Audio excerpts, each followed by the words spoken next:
A brief history of Hudson's experience with urban renewal, presented by Peter Cipkowski.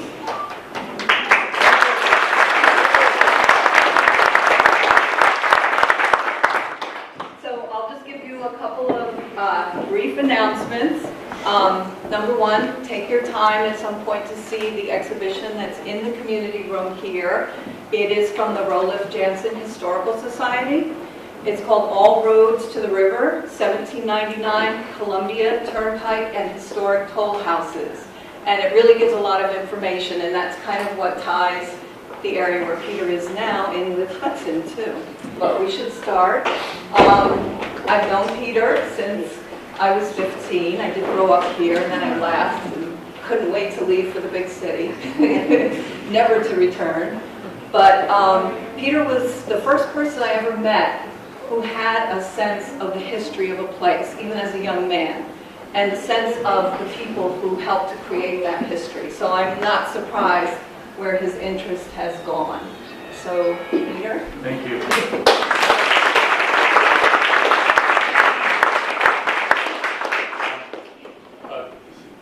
This is really exciting for me, so thank you so much for being here today.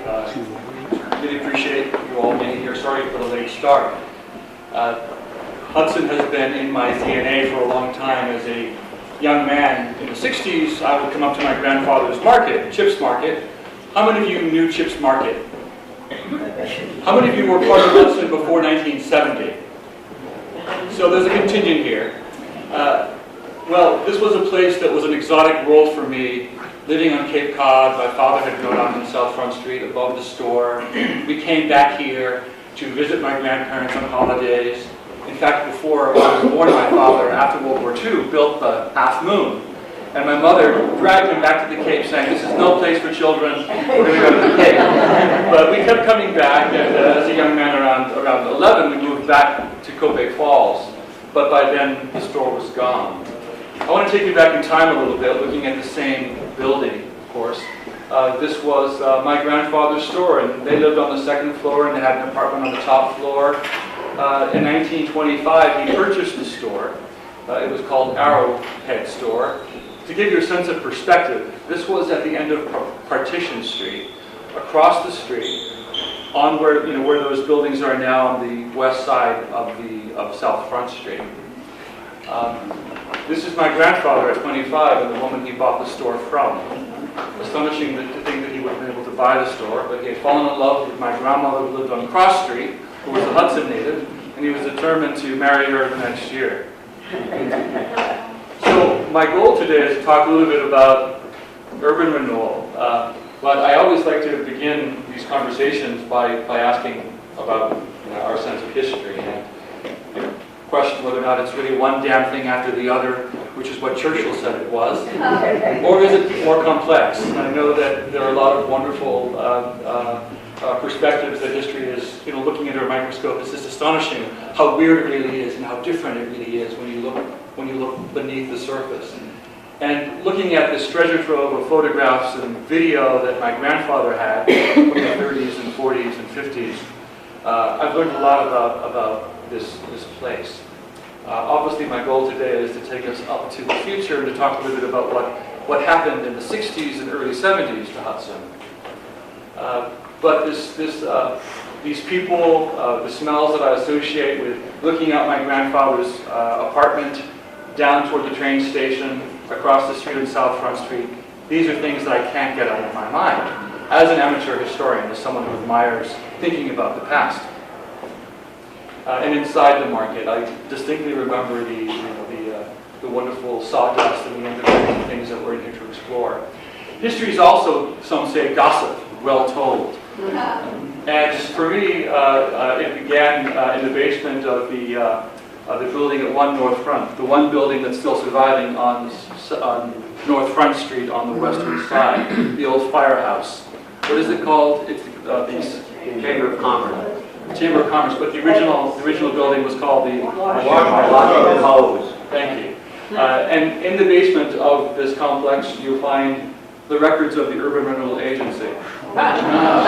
Some are organized, some not so much. But they're there, and I assure you that I have just skimmed the surface. just skim the surface. I'm really just looking at sort of some brush strokes and broad strokes and highlights, but it's ironic, isn't it, that we're having this conversation because this is the DRI topic of the moment, the same area. What's that? Still there, the boxes? They're still there. They were there yesterday.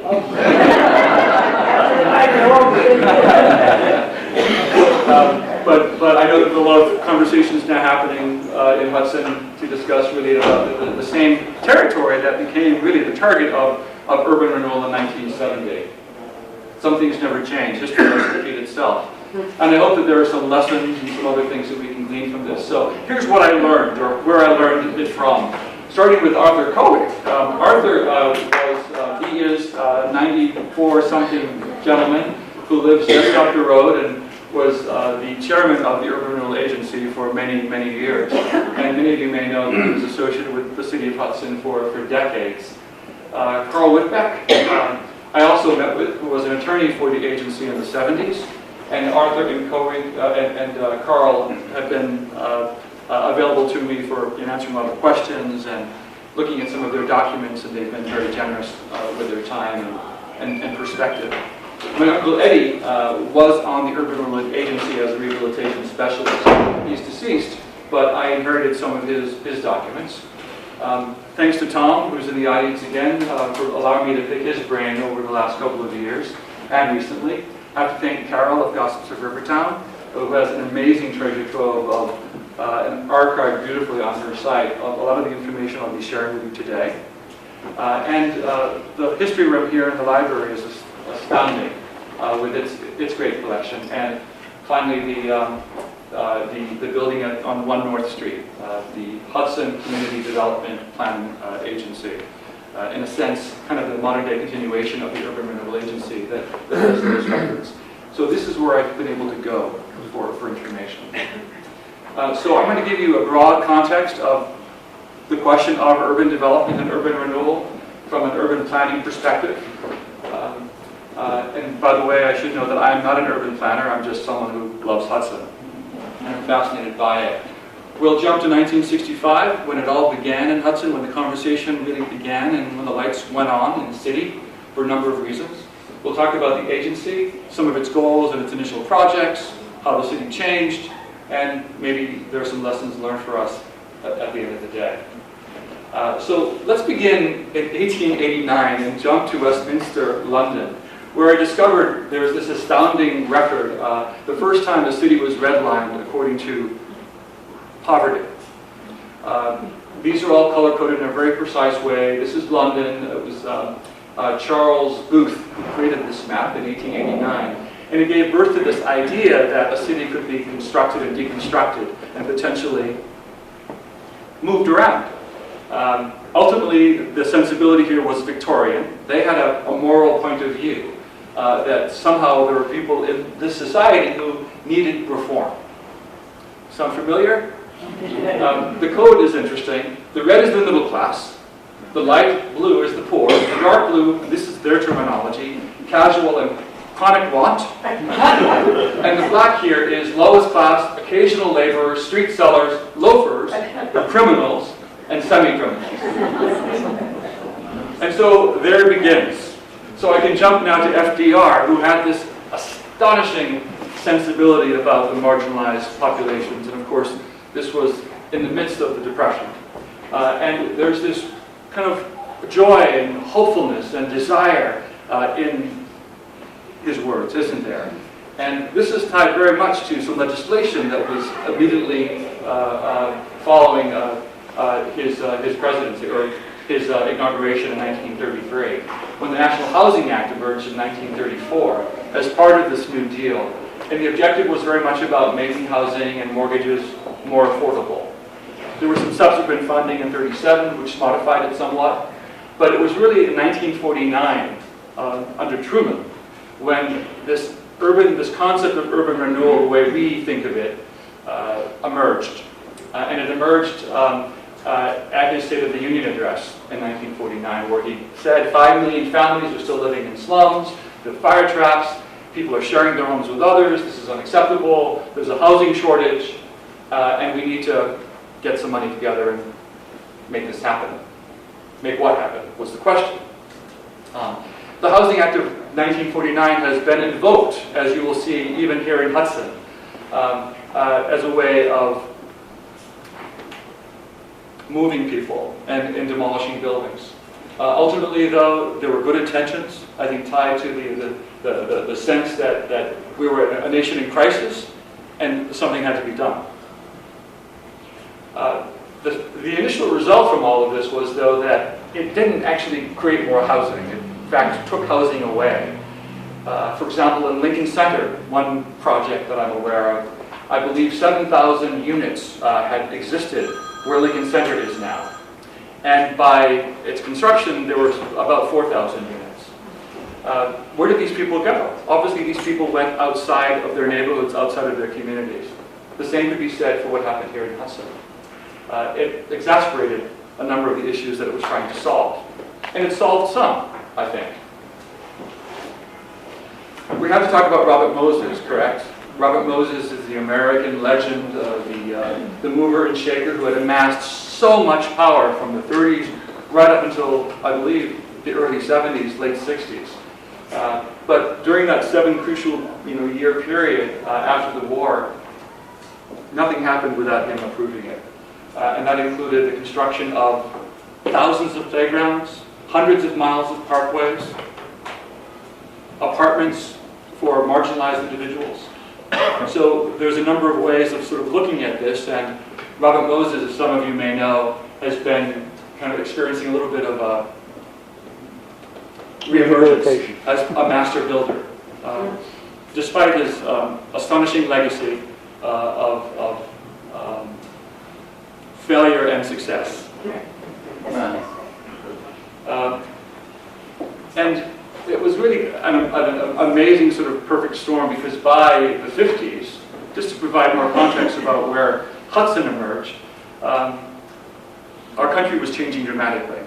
And populations were moving around considerably. People wanted to leave the city, and the most marginalized were stuck in the urban setting. And it's I guess it's a remarkable, perhaps no remarkable coincidence that in 1965, the city of Hudson spent $20,000, maybe $25,000, on the comprehensive plan, the first in its history. You may have seen this document. This exists here in the library. There are a couple of copies in the history room. Uncle Ed left me one. It was very much progressive, somewhat of a breakthrough document. The view was that the city of Hudson really had no sense of ownership for how it should be structured and how it should grow. It was facing some astonishing problems, which we'll talk about. But before we talk about them, I want to sort of layer in this Le Corbusier, right, the architect, the urban planner of the 20s and 30s, who had this idea that the city was wicked. Or more importantly, the city was unhealthy, and that there was an opportunity for nations to take control of their cities, demolish what wasn't working, what was overcrowded, and create this tower in the park kind of idea. Some of you may be familiar with Stuyvesant Towers, Stuyvesant Town in New York City. That's very much the child of this thinking.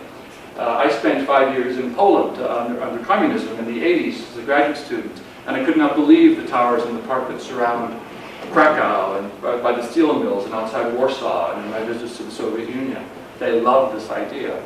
These beautiful grassy areas leading up to this space that's efficient. Of course, the result, in some sense, is that there was no neighborhood. Finding a shop, finding a community, things were disconnected. But the lights had been turned on, as I said, and something was happening in the United States after the Second World War, beginning in the 60s. This is Worcester. There was a beautiful neighborhood, about 14 acres. It was considered to be a neighborhood that was quite diverse and lower middle class. Had a number of churches, and it was demolished to build this tower in the park and several other hundreds of units surrounding that tower. Boston, another example of this incredible shift in the way that we were looking at city life. The West End between the North End and Beacon Hill. with remarkable specimens, buildings that you would die to live in now that would be worth a fortune, but 46 acres, and it displaced 2,700 families. And ultimately they created only 5 high-rises, a number of parking garages, and a huge civic plaza. You may be familiar with the City Hall in Boston. Pittsburgh. This is a city that had a highly regarded hill district just above downtown. Old neighborhood filled with jazz clubs, predominantly African American, and they built this arena, which they demolished 3 years ago to build another arena, and a big parking lot here. And it's a sports town. But look at the price that was paid. If you wander up the hill, you'll find remnants of the old neighborhood even more decayed than it was apparently in the late 60s, early 70s. I have to report also that when I asked the gentlemen who were involved in Hudson's urban renewal where they looked for examples, they looked at Pittsburgh. Obviously a much larger scale than what was ever intended here, but it was at the time considered to be state of the art.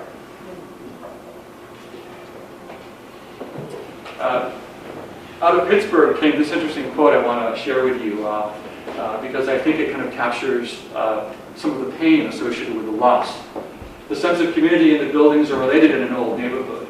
We all lived in similar conditions and had similar complaints about the winds whipping through the gaps between the frame of the windows and the holes in the wall. But we were bound together and we were known to each other. My behavior changed when I entered the hill. I was home, I was recognized, I belonged. One other example, the Hudson River towns before Hudson were not exempt from the phenomenon. We know that Kingston had a huge loss, so did Albany. But Newburgh was considered to be one of the gems, one of the crown jewels of American architecture in 1970. Everything you see in this picture, every building in this picture no longer exists. You only need to drive through Newburgh now to see what can happen when unfortunate choices are made. And things are left perhaps unfinished, even though the city has made really some valiant efforts to restore some of the vibrancy, but so much is gone. Nearly 1,300 buildings. One other point. Arthur Cowick shared with me that there were a lot of conversations about what was happening in Newark, in Hudson as well. And one of the things that they learned from the mistake that was happening in Newburgh was that they had destroyed Broadway, their main street. For Arthur Cowick and the men and women who were part of the agency for urban renewal in Hudson, they wanted to preserve Warren Street at all costs, to whatever extent they could. They had this vision that the city was essential, or that the street was essential from top to bottom, despite some of the loss that they experienced. And that was a unique perspective because in Newburgh, as you may know, in order to accommodate the mighty car, they ripped out one side of the whole street to put in parking for the other side. And they expected to, they had hoped to put some new buildings, new plazas on the other side of the main street. Never happened. But they've lost a whole row of buildings. Now, when we talk about urban renewal, there's a famous quote James Baldwin left, which refers to urban renewal in the 60s and early 70s as Negro removal. And the sad reality is that the lion's share of the folks who lived in the areas that endured this kind of displacement were African Americans. That's a simple fact. And in Hudson, in 1965, I remember this being a very diverse place. South Front Street was filled with Poles and Ukrainians and African Americans and Italians. It seemed like the Irish had sort of moved up the neighborhood a little bit. We know that waves of immigrants had come into the city in the 19th century, for different reasons. Initially the Poles, because they were great farmers and they were working in the orchards outside of Hudson. The Italians on the railroad. the African Americans because of the coal distribution center that Hudson had become, and the ice cutting that was happening in the 19th century. So there was clearly a perfect storm around this time in 1965, and I want to take us through the next few years to kind of lead us into the result.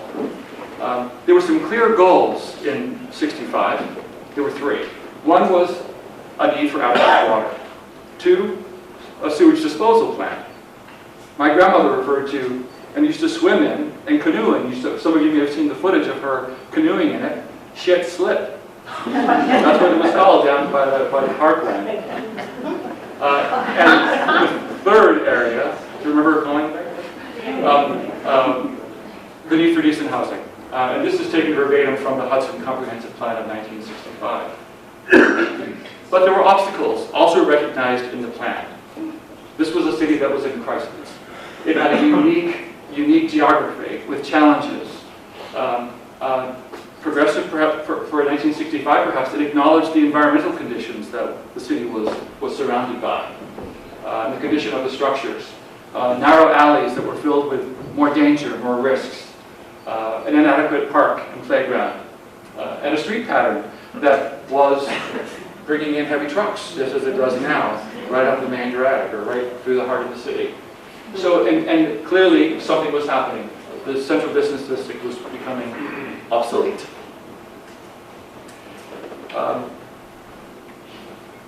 It being 1965, what did every city need? Every city needed two things, according to this Warren Street. A pedestrian plaza. Let's close Warren Street at the 7th Street Park for 2 blocks, gas park. And how about this? Let's have a new highway cut through the north part of town. So, just to give you perspective, there is no road here now, right? This was Ackerman's, I believe. Is that correct? Yeah. Bread, that place that and you know the block, correct? So this would have been Rivertown, I believe, around here. Newford Studio. Anyway, let's redirect traffic in the northern part of town rather than the lower part of town. Two things that did not happen. But it was a pervasive idea, and it was commonplace at the time. And more than a few cities experienced this kind of intervention. Population was also declining in Hudson significantly.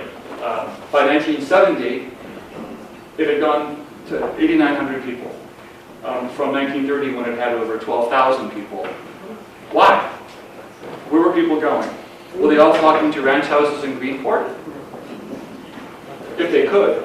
But this is what was happening in Hudson. By 1960, 750 jobs had already been extinguished, in part because of Juilliard mills up in Stockport, where a lot of Hudsonians worked. A number of the other mills here in town were gone already. People were out of work. Cement plants, brick plants that a lot of folks worked in had reduced their output.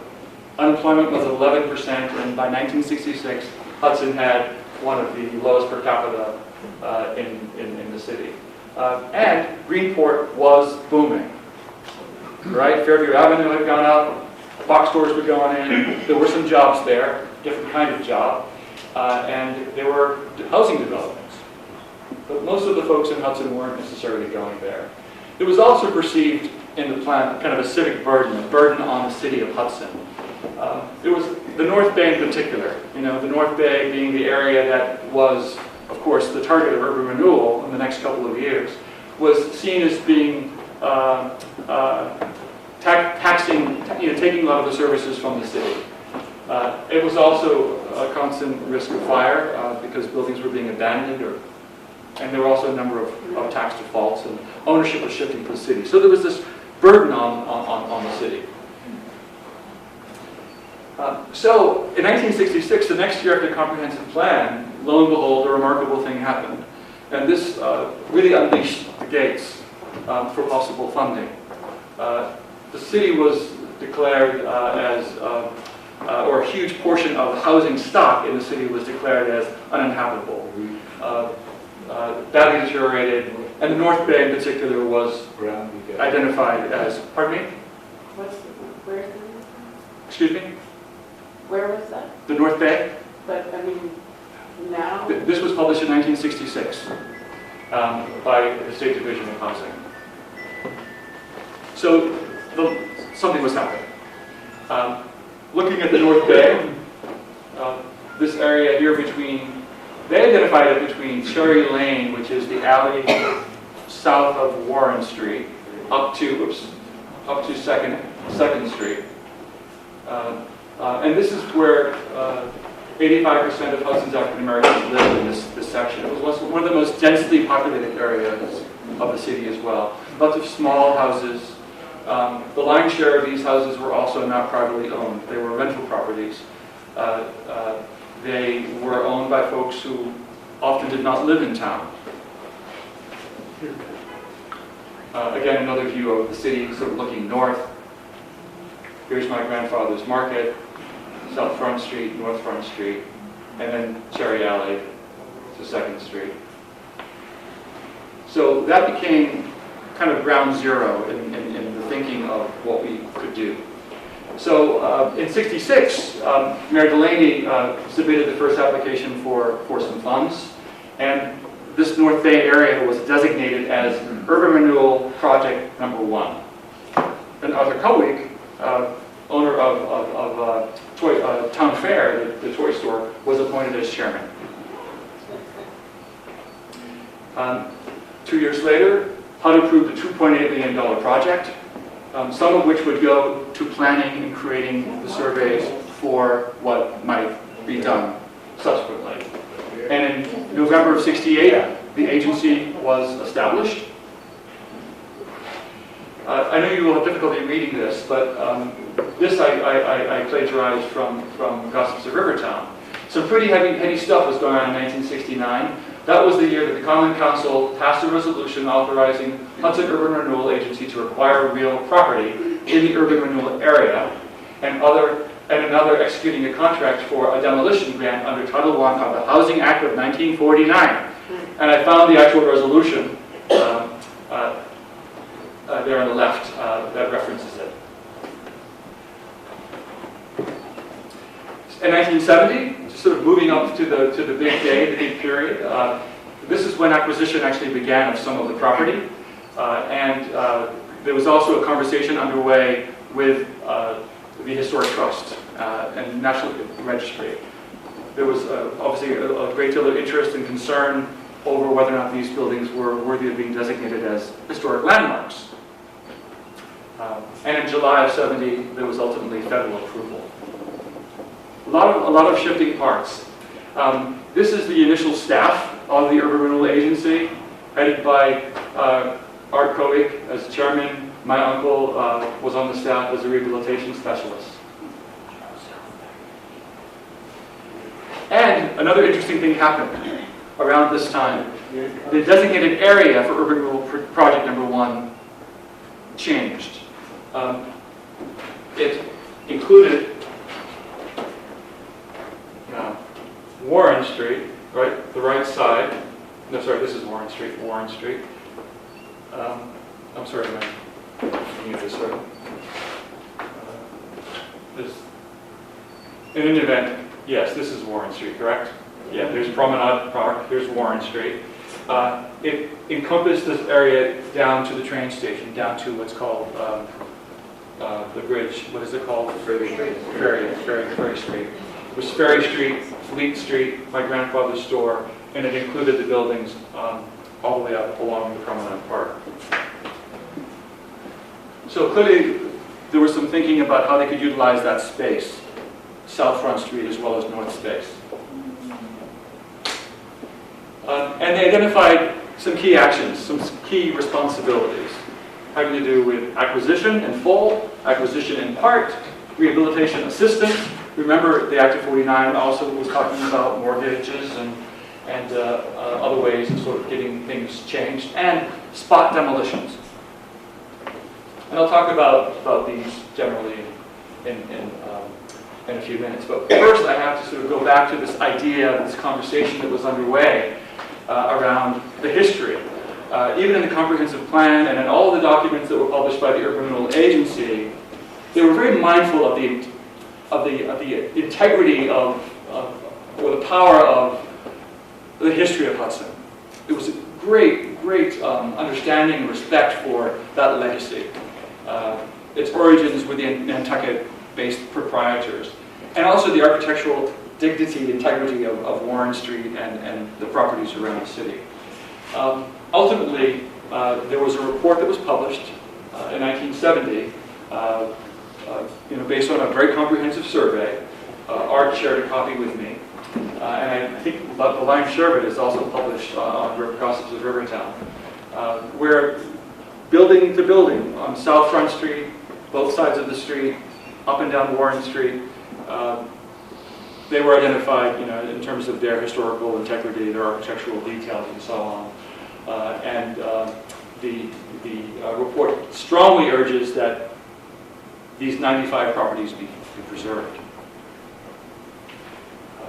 There's a conversation happening now, and this was a conversation that was happening in the early 70s in Hudson, about whether or not we replace or we regenerate, right? That is the heart of urban renewal. Sadly, much of what happened here initially was replacement, right? A good deal of replacement. The result hopefully leading to regeneration. That certainly is that certainly was the goal, and that certainly is the thinking of a lot of the folks who were involved in urban renewal. 1986, when the district was again sort of reconfigured, it was reduced to 25 buildings because so many buildings had been demolished. That was the price that was paid. That's something that was lost. Franklin Square, from this early map, the bottom of Front Street, just before Ferry Street, where that bridge goes over, was interesting. I remember it being kind of a somewhat dingy, chain-link fence around it, a fountain that never worked, filthy. I was 7, 8, playing there at the time. Loved it. As I look back now. But had I known, as a 10-year-old, I would have thrown myself in between the bulldozer and the playground, because it was, of course, the beginning of the city. That's where the first proprietors built their houses. That's very much where the port of the Cloudbreak Landing existed, and it was a place that was even recognized in the 60s with one of those iron tablets as sort of the birthplace of Hudson, which has vanished. I haven't seen that. I remember exactly where it stood, right at the end of Fleet Street, outside the park, and that's gone.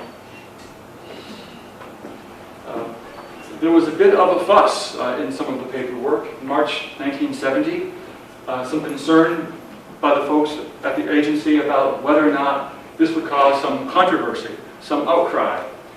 Perhaps people might want to take advantage of tax rebates if they existed in 1970 and prevent their buildings from being demolished.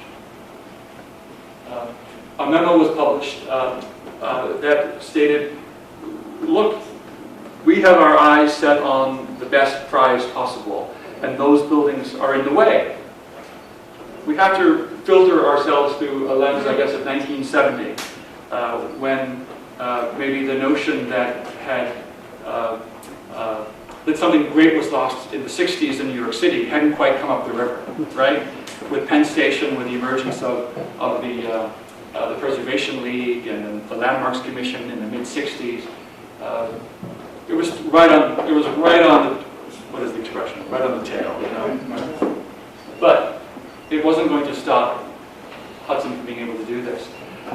Downstairs at 1 North Front Street, I found hundreds of signatures, including my grandmother's at the bottom of this list. Residents of this area, South Front Street, and the area that was going to be demolished, saying, "Take it down, knock it down. Like, get me the hell out of here." This was the prevailing view. Apparently, and I can't document this, but I've heard anecdotally that only 5 families or 5 individuals protested the demolition of their buildings. There were no riots, there were no concerns. Promises were made by the agency, including to my grandmother and grandfather, that they might be able to take a nice check, in their case, $20,000. This was acquisition in full. A day after that a memo was sent by the chairman, the petition was circulated, and later in the year, $20,000, more or less, was the bill of sale in the foot for 39 South Front Street, 39 and 37 South Front Street. And up and down the block, and up State Street, and up Columbia Street, it went. It included, I found in my grandfather's papers, the contents that he was allowed to take out, and the contents that he was allowed to leave in the building. But again, I can't blame my grandmother, even though we experienced this sort of, or perhaps I experienced this sense that, you know, this exotic place disappeared just at the time when we were moving up to New York from the Cape. Luckily, they promptly moved in with us. They found that you know, living in a ranch house in Greenport was more expensive, or in Cloud Rock in their case, than it was to live with their family. It reminds me of a video I saw, I have to tell you, that's online regarding the Worcester project. From around 1970, a woman is interviewed in her living room in her house that she owns by the Urban Renewal Agency, who is trying to explain to her that she'll be able to move into the tower once her house is demolished. And she wants to know what the rent will be. And he tells her it's $125 a month. And you see the tears start streaming down her face. And she says, my sister and I own this house. You see, my brother is elderly and needs to live here with us. My pension, my Social Security is only $127 a month. How can I live? So these are the kinds of choices that people have to make. Some had choice. Sadly, we both are lacking in photographs of the structures that were lost, and in photographs of the demolition in May of 1971. I've heard stories.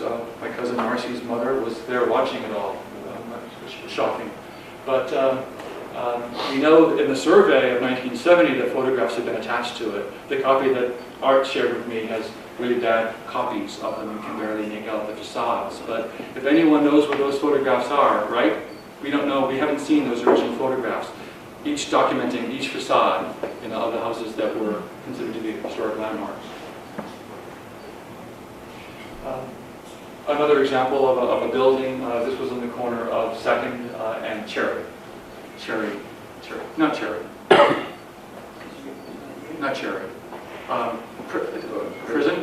Prison alley, right? So, yes, correct? Am I right?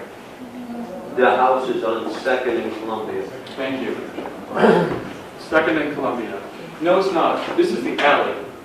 Providence Hall is right here, so that goes into the parking lot of Providence Hall. So it's the alley behind Providence Hall. It's the alley between Warren and Columbia. All right. I borrowed this from Lisa at 5 and Diamond. Great photograph showing Columbia Street, and you see Providence Hall there on the right, the lower picture, and what was lost. This building stood just the foot of Promenade Park at the bottom of Warren Street. The building across the street still stands, right, on the corner. Yeah. And here it is being demolished. One of the few photos we have of a demolition. This generally shows the area that was demolished. It's not entirely accurate. The foot of Warren, this building was also demolished. There's my grandfather's store. In 1970, the Urban Renewal Agency published its first report, and simultaneously a design study with kind of a vocabulary for what Hudson might become, or in particular, that area that was the Urban Renewal Project 1. And the report indicated in June that 32 families had already been located. Did not include my grandmother and grandfather. They were still living on South Front Street. But some buildings had already been demolished on Columbia and State. And many of those families were not yet relocated, or they were relocated, but they were relocated to trailers that had popped up in the area. And some were able to take money and get a new home, like my grandparents eventually would. but renters and so on were out of luck. The objectives, again, in the first report are not unlike the ones that were articulated in the comprehensive plan. Ultimately, it was about infrastructure, it was about safety, and the benefit would be a vastly enlarged tax base to feed the city and to support services around the community. A noble goal. And some of those preliminary designs were only partly executed. But this is what they were thinking. Can I ask you a quick question, actually? Sorry. No questions, please. Oh. No. Okay. Go ahead. The previous slide, Yes. at the very bottom, it seems counterintuitive that you knock a whole bunch of buildings down, but Yeah. you expect a vastly enlarged tax base. Well, I can walk you through that in just a moment. I'll show you Okay. what they were thinking of in terms of the numbers. But remember, they were also arguing that that was a part of town that was not sort of paying its fair share. A lot of those properties had reverted to ownership by the city and so on. So here was the vision. Initially, they wanted towers in the park, right?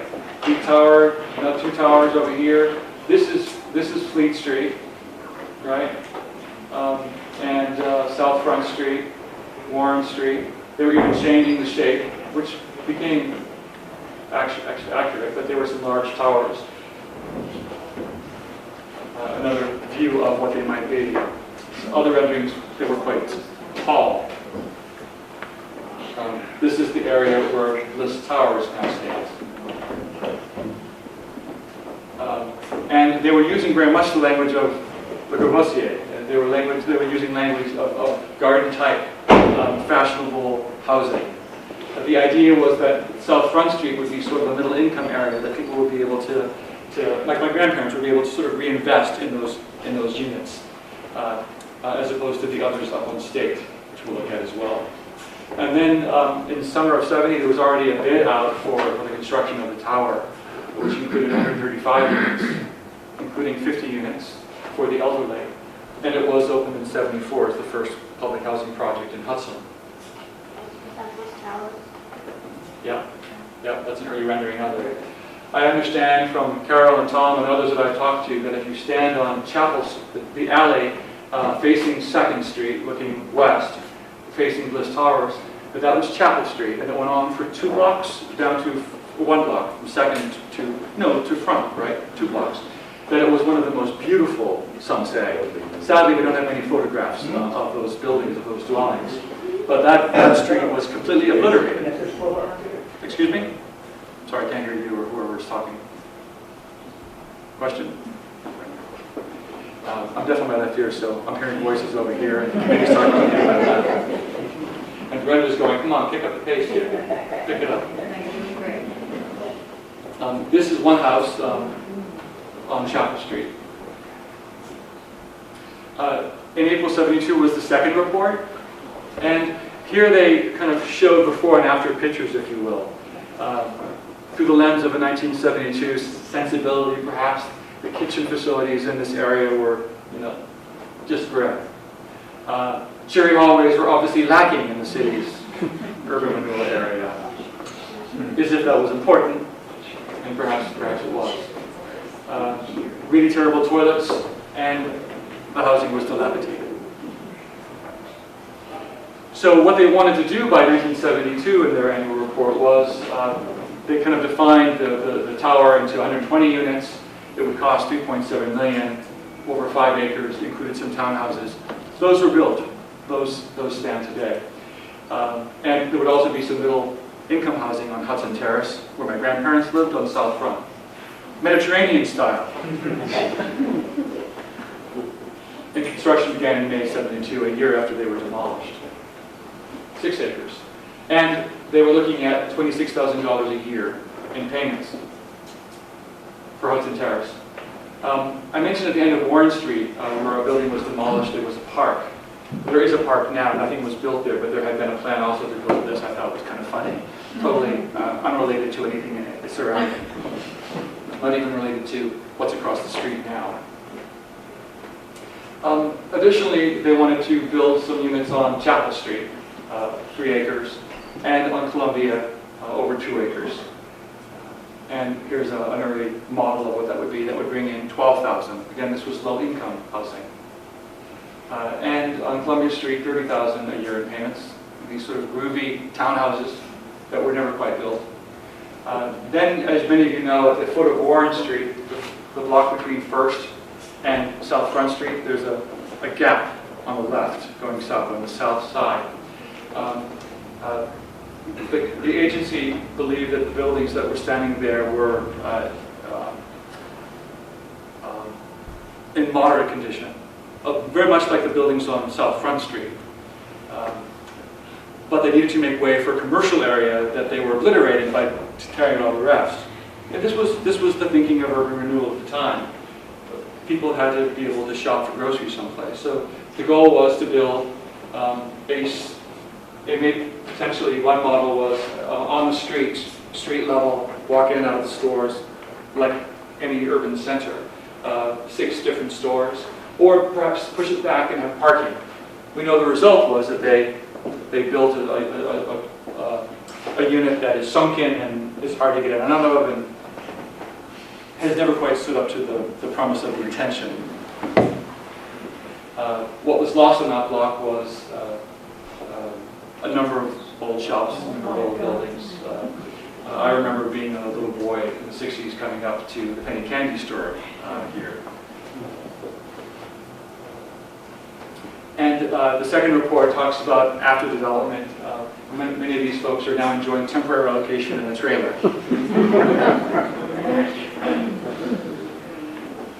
Let's talk about the money for a moment.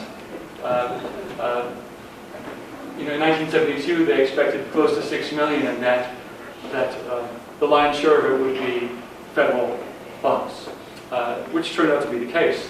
And the city had a share, as did the state of New York.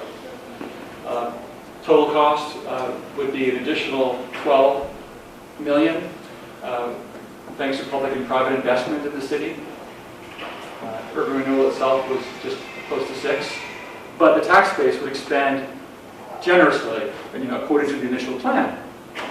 Before redevelopment, only $40,000 to the city, and after redevelopment, close to $200,000. There was also some spot demolition outside the urban renewal agency, and I had to share this interesting anecdote, which I discovered on my own before I discovered reading by the later Augustus of Rivertown. It's really interesting, and also kind of a lens into the period.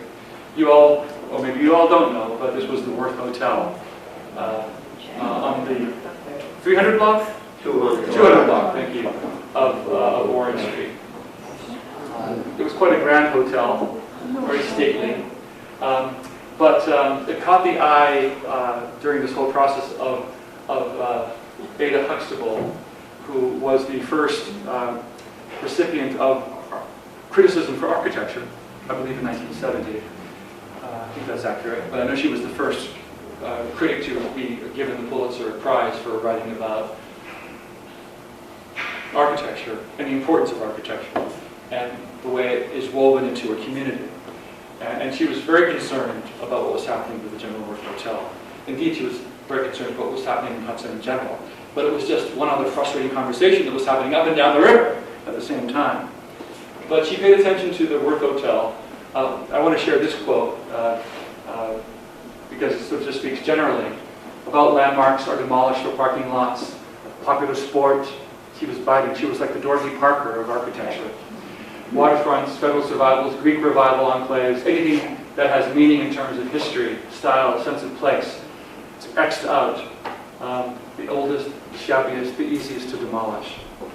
And in '71, in the New York Times, she published an article about the loss of a beautiful old building in a city in Wisconsin.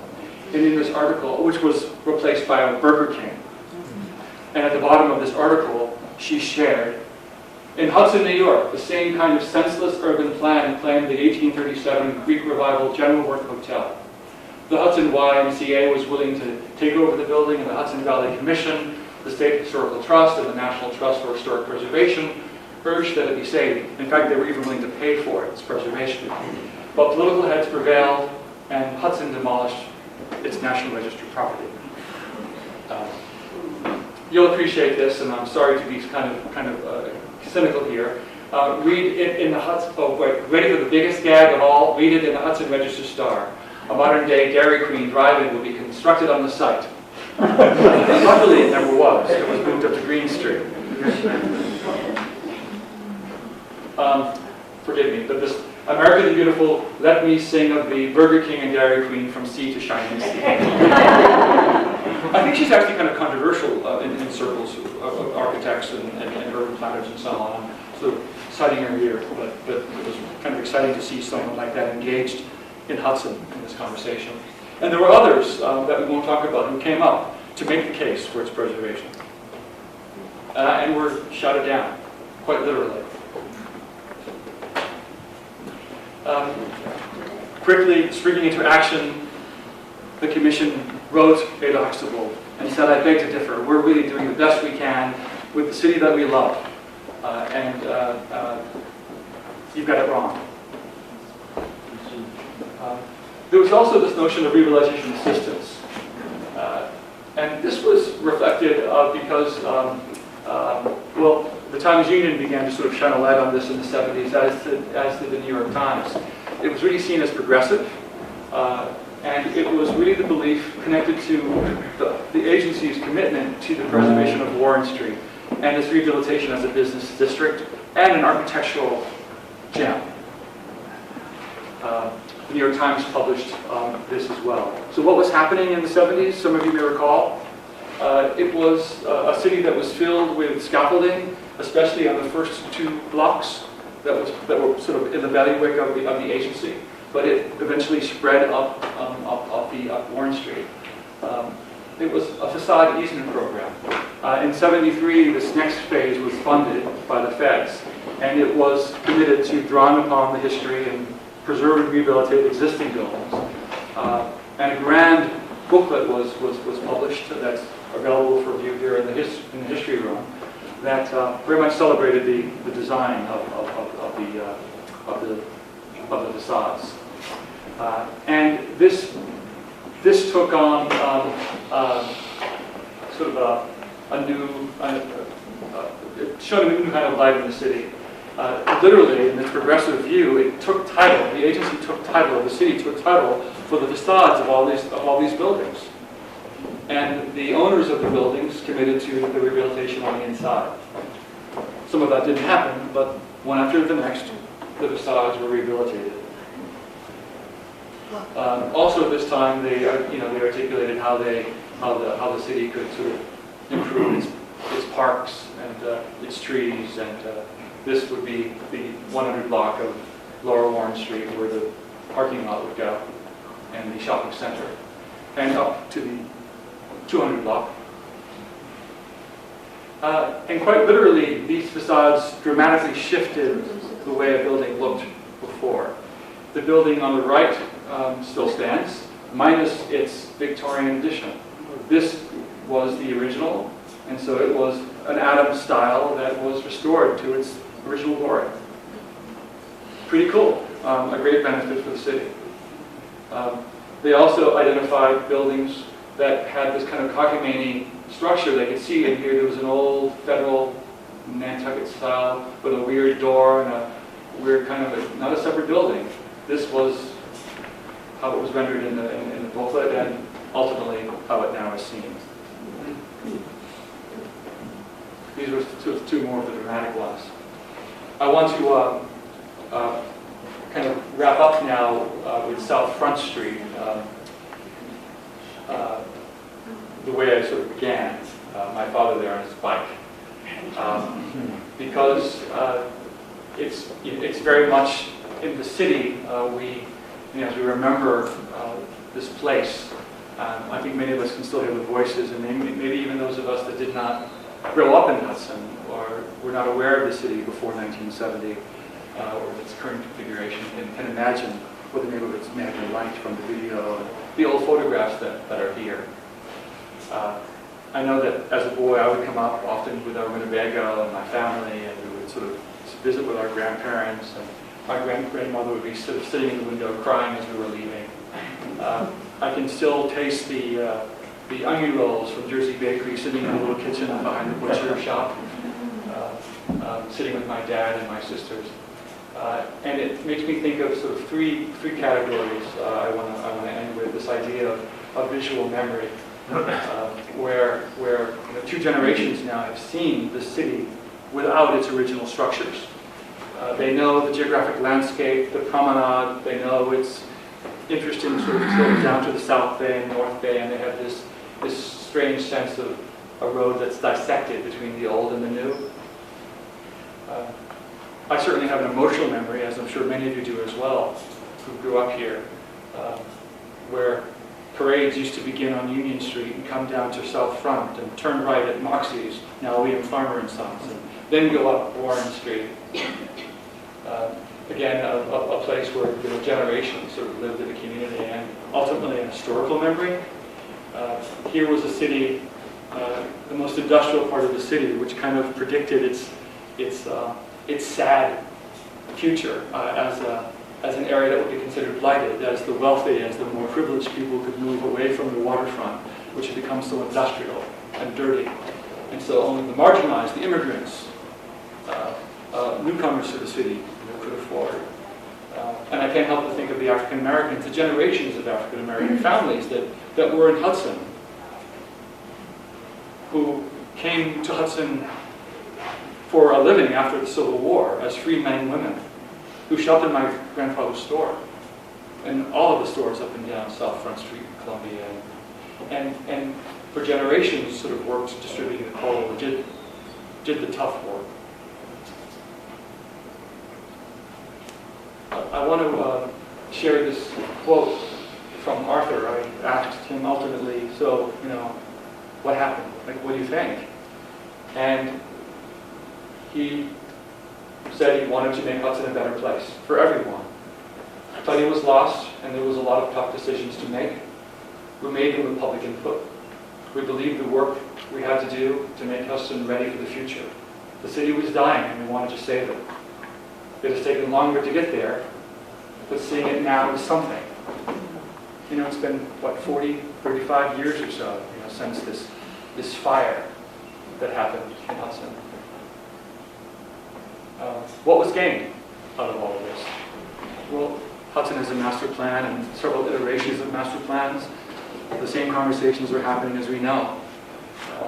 We have the preservation of Warren Street, a commitment to our historical roots and our relevance, a waterfront that is now ready for something potentially terrific. There's certainly more parking to address some of these problems. We know from that water lines that were established in 1790 to 1810 up and down Warren Street, wooden water lines were replaced. We have a sewer district. We have historical lighting. And the wires that once went up down Warren Street are now in the alleys. Was it worth it? I still can't answer certain questions, like did urban renewal serve its underclass? Did things get better for folks? We know that a lot of these families were dispersed, that they had to leave their community, and that the Urban Renewal Agency and the City of Hudson had to lure other populations in to inhabit the new units that they had built, because families had dispersed. A lesson that happened and was repeated in Pittsburgh and Newburgh and every other city that experienced urban renewal. So also from talking through a number of these folks, there were some interesting lessons learned. Yeah, my cousins. Be careful what you wish for. You might get it. Take no promises, however glowing at face value. Beware the processes that seem slow and deliberate, but can suddenly accelerate and catch you off guard. And make sure you know exactly what you're getting before anything is demolished, because you have no leverage afterwards. Thank you.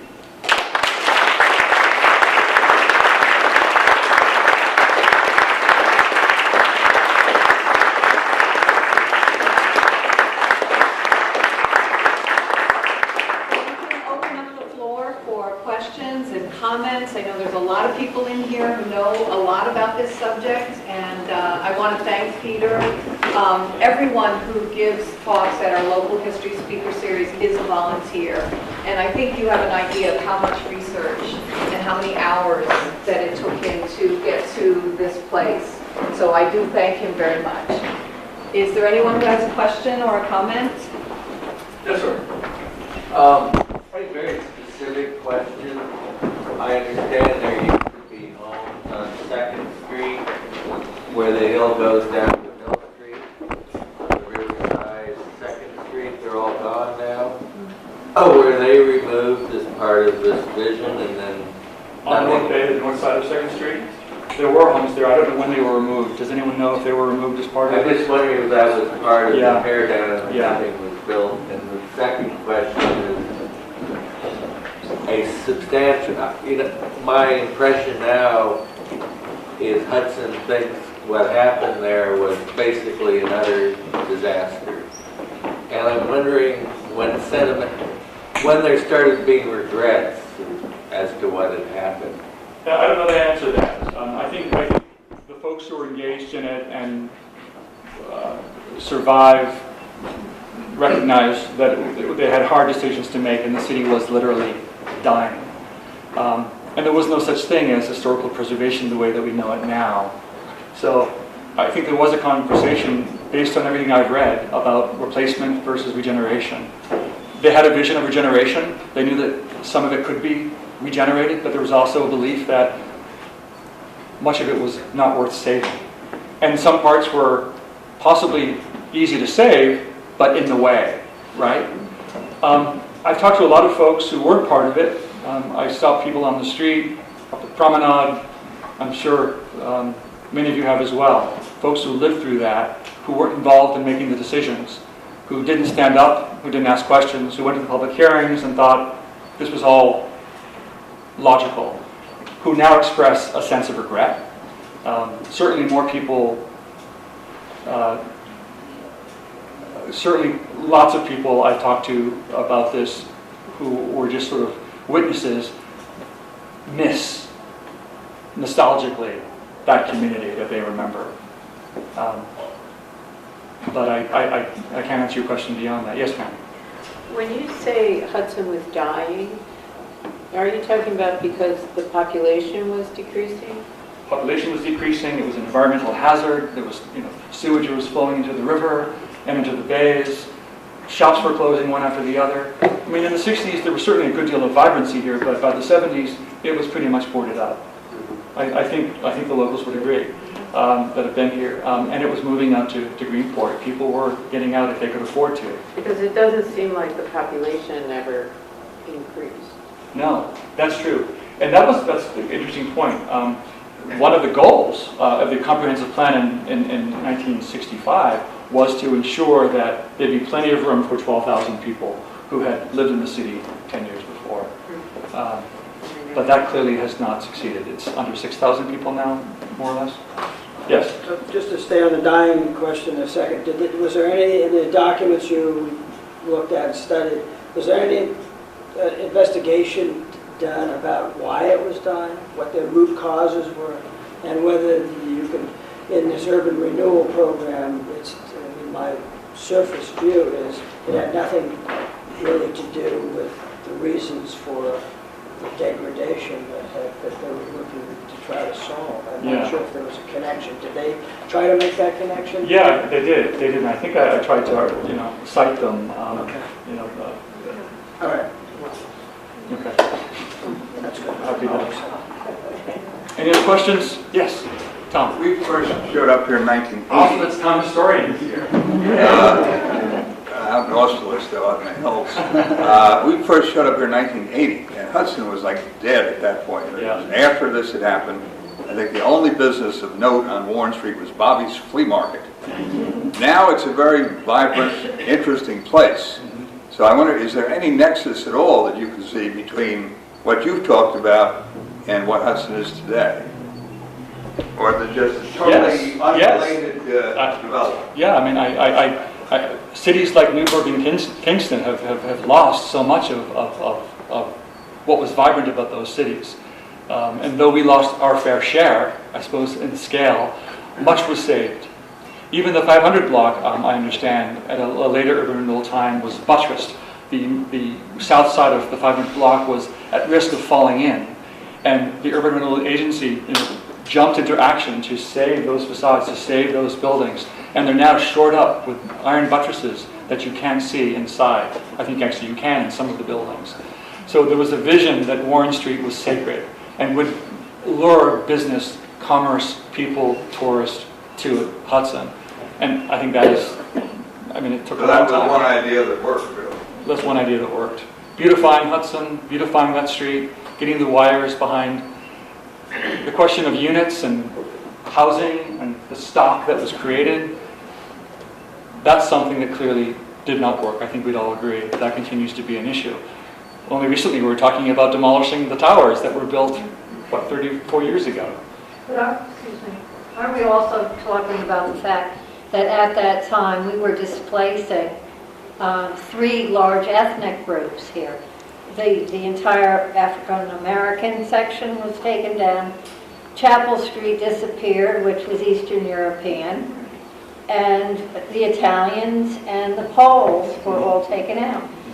And it created an uproar to have, by the 60s, to have these people coming up above 5th Street in Hudson because they traded with lip shots and all the different markets down. I'm saying, and we got rid of the whorehouses on Front Street. I mean, that was, let's be real here. It wasn't, it was, So you're talking to the idea, and I don't know if this is a myth or if it it's... wasn't to bring more taxes necessarily in. Right. You know, even at that point, we knew that by putting the elderly housing into the high-rise was just not going to work for that long. Yeah, yeah. And Greenport was just there, but I mean, it created an uproar because people had no place to go, so they had to leave. What uproar are you referring to? I'm not aware of an uproar at all. I'm aware of an uproar now, but I didn't read about one in the 60s or 70s in Hudson. I think, well, people were a little political, you know, we didn't talk about the fact that we lost a lot of things with urban renewal that were neighborhoods, and I mean, they were dilapidated for sure. But, you know, the Atlas was going out, the Lone Star was Exactly. there. Exactly. You know, the Match Factory, when those things left and Greenport started putting up their strip malls, Yeah. there was a change in Hudson, and we could foresee that there was something horrible going on. But the reality was this project just flattened out entire neighborhoods. It did. Took people away from their churches and their businesses. And if you think the rest of the town didn't have something to say about it, I think we're sitting here, you know, like take the cotton out of your ears. And you know, it was a hard time for a lot of people. Mm-hmm. Mm-hmm. And as you spoke, there were a lot of renters. Have you researched who owned those properties? Right, right. And is that, can that be part Yeah. of this? Who owned the properties and created this dilapidation? Well, you know, as I began, and as you look under the microscope, you get more, you learn more and more, and there are a lot of levels of this. And I think you tapped into one sort of thing that's really kind of interesting. It's the idea, and I don't know if it's true or not, but Hudson had these sort of Quaker Nantucket roots, and society in Hudson in the 19th century was a little scandalized, the record shows, by the influx, you know, of immigrants, like the rest of America, let's face it.